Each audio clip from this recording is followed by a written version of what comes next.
Avertissement. Le contenu de cette vidéo est fourni à titre d'information générale et à des fins de divertissement uniquement. Les points de vue et opinions exprimés sont ceux des créateurs et ne reflètent pas nécessairement la politique ou la position officielle d'une autre agence, organisation, d'un employeur ou d'une entreprise. Il est conseillé aux spectateurs de consulter un professionnel avant de prendre toute décision sur la base des informations fournies.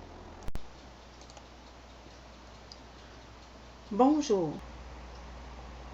Chapitre 10. La porte sans retour. La mort comme passage conscient. Le système, la matrice, les archontes disposent de nombreux outils de contrôle.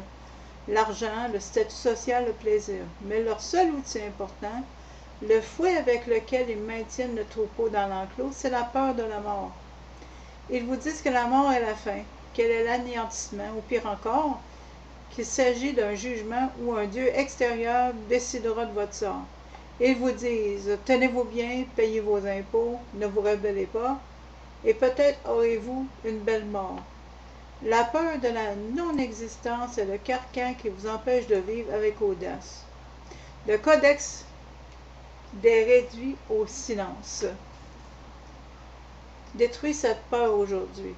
La mort n'est pas une erreur du système.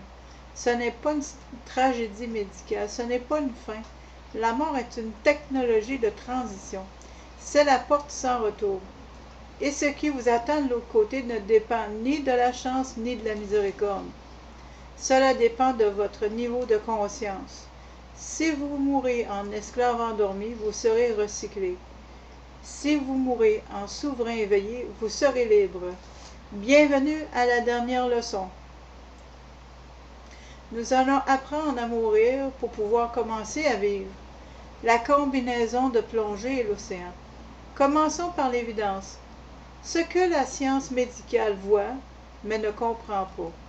Votre corps, ce n'est pas vous. Votre corps est une combinaison biologique, une combinaison de plongée faite de chair et d'eau, conçue pour fonctionner dans la densité de la troisième dimension. La gravité est lourde, la matière est dense. Il vous faut un véhicule robuste pour évoluer ici. Lorsqu'un plongeur descend dans les profondeurs de l'océan, il a besoin d'une combinaison lourde, lestée de plomb et équipée de tuyaux à oxygène. Sous l'eau, le plongeur semble maladroit, lent et lourd. Mais lorsque la mission prend fin, le plongeur remonte à la surface. Il retire son casque, il enlève ses lestes. Et soudain, il respire de l'air pur.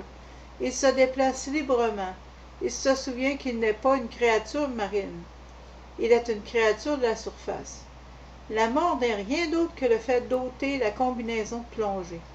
Le problème, c'est que la plupart des êtres humains ont passé tellement de temps sous l'eau qu'ils croient être la combinaison. Ils croient que lorsque la combinaison rouillera, ils cesseront d'exister. Ils pleurent la combinaison. Ils dépendent des fortunes à essayer de la rafistoler. L'initié au codex pratique la désidentification radicale. Il regarde sa main et dit, c'est mon outil, pas mon être. Il regarde son visage dans le miroir et dit, c'est mon masque, pas mon visage. Il sait que le Dieu endormi est l'occupant. L'occupant est indestructible. L'énergie n'est ni créée ni détruite. La conscience est l'énergie à l'état le plus pur. Par conséquent, vous êtes éternel selon les lois de la physique. Vous ne pouvez pas mourir, même si vous le vouliez. Vous ne pouvez que vous transformer. La zone de transition. Que se passe-t-il exactement lorsque le cœur s'arrête et que le cerveau cesse de fonctionner? Les traditions tibétaines et les enseignements hermétiques coïncident avec des récits modernes d'expériences de mort imminente. EMI.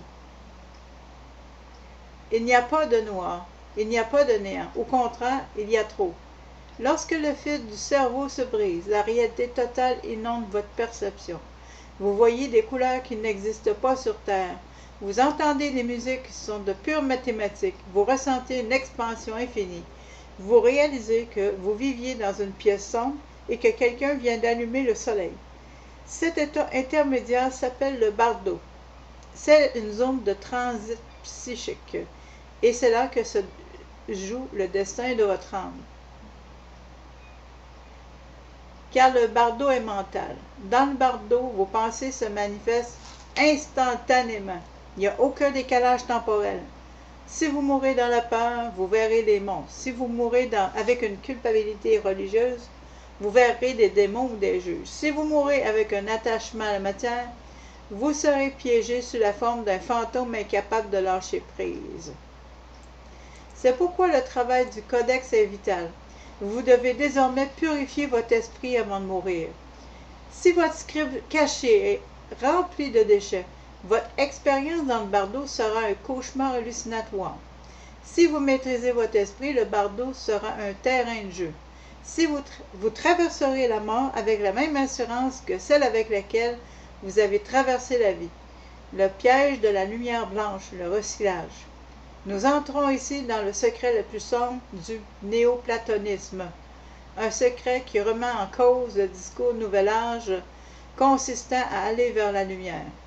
On vous dit au moment de mourir, un tunnel apparaît avec une lumière blanche, éclatante et bienveillante à son extrémité. Souvent, vous voyez des proches décédés ou des figures religieuses vous appeler avec amour. Ils vous disent « Viens mon enfant, tu as beaucoup souffert, viens te reposer. » Et ils vous disent « Mais tu as encore des leçons à apprendre, tu as commis des erreurs, tu dois retourner sur terre pour les corriger. Tu dois te réincarner pour payer ton karma. » Le codex vous met en garde, c'est un piège, c'est la machinerie des archontes. La lumière blanche extérieure est un dispositif d'effacement de la mémoire. C'est le filet de pêche destiné à capturer les âmes et à les ramener à la ferme. Ils vous convainquent par la culpabilité que vous devez en apprendre davantage ou par l'attachement de retourner auprès de votre famille afin que vous acceptiez volontairement votre autre contrat d'esclavage. Ils vous font signer pour revenir dans un nouveau corps, la mémoire effacée, afin de recommencer de zéro le cycle de la souffrance et de la production du louche. C'est le samsara, la roue du hamster. L'être souverain éveillé ne se dirige pas vers la lumière extérieure. Pourquoi? Parce qu'il sait qu'il ou elle est la lumière. Il n'a pas besoin de chercher à l'extérieur ce qu'il porte en lui ou en elle. Lorsque la projection de lumière apparaît, l'être souverain s'arrête. Il n'a pas peur, mais il n'obéit pas. Il reconnaît qu'il s'agit de projection holographique de la matrice. Il dit non, je ne donne pas mon consentement. Je n'ai plus besoin d'apprendre par la souffrance. Je suis un être divin et libre. Que fait-il alors? Il se tourne vers l'intérieur où il regarde vers l'univers noir, le vide fertile, la véritable liberté des étoiles. Au lieu d'être recyclé, il devient un voyageur libre du cosmos. Il retrouve sa mémoire totale. Il retrouve toute sa puissance. Il obtient son diplôme de l'école humaine en construisant le corps de lumière Méaba. Pour accomplir cet exploit, pour résister à l'attraction magnétique de la réincarnation inconsciente, il vous faut plus qu'une simple intention. Il vous faut un véhicule. Dans l'alchimie occidentale, on l'appelle le corps de lumière, le corps de diamant ou la Merkaba. Ce corps ne vous est pas donné gratuitement à la naissance. Vous devez le construire. Il se construit grâce à la conscience accumulée. Chaque fois que vous avez pris conscience vous-même au cours de votre vie, vous avez ajouté une brique à ce corps. Chaque fois que vous n'avez pas réagi mécaniquement, chaque fois que vous avez observé vos pensées, chaque fois que vous vous êtes souvenu que je suis, vous avez renforcé votre véhicule immortel. La plupart des gens, ces morts vivants, ces zombies du système, n'ont pas de corps de lumière formé. Ils n'ont guère plus qu'une vapeur.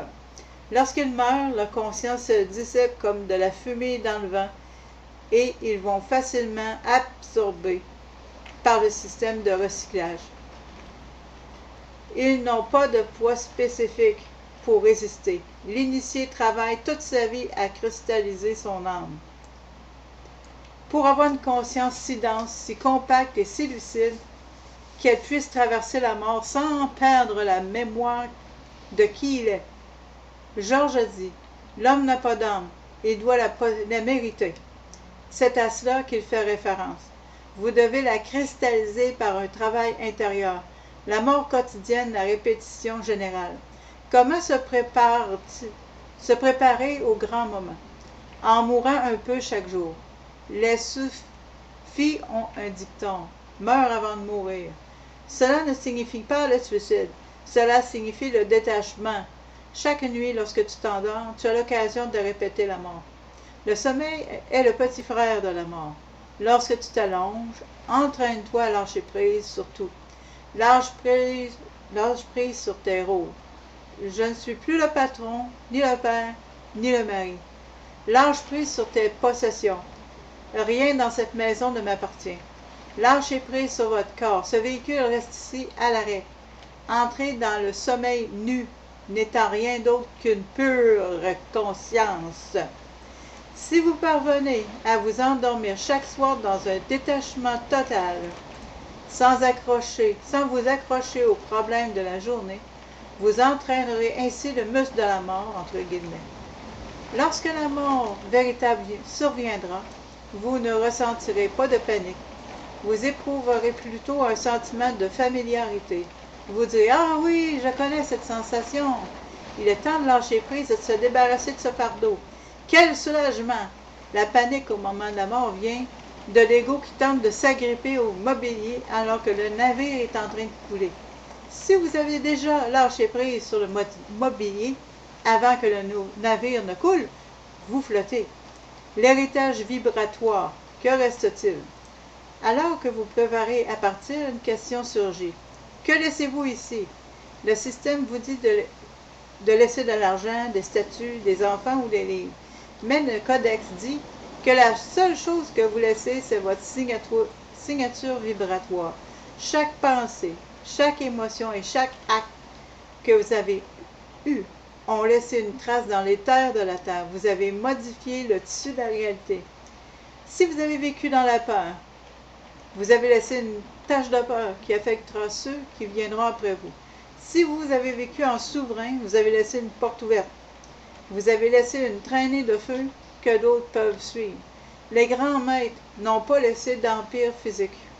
Ils ont laissé une vibration si élevée que, des milliers d'années plus tard, nous pouvons encore nous y accorder et l'utiliser pour nous élever. Votre mission n'est pas d'être célèbre. Votre mission est d'élever la fréquence de votre environnement local. Si vous parvenez à guérir votre propre esprit, vous guérissez l'esprit collectif de l'humanité. Parce que nous sommes tous connectés au niveau du subconscient. Votre libération est un service public. Votre éveil facilite celui des autres. Le paradoxe de l'immortalité. Vous l'êtes déjà. Nous touchons ici à la plus grande plaisanterie cosmique, à la révélation finale. Vous avez passé tout ce livre, et peut-être toute votre vie, à chercher comment devenir immortel, comment devenir divin, comment devenir puissant. Mais la vérité, c'est que vous n'avez jamais été autre chose. Ce qui manque, c'est le personnage.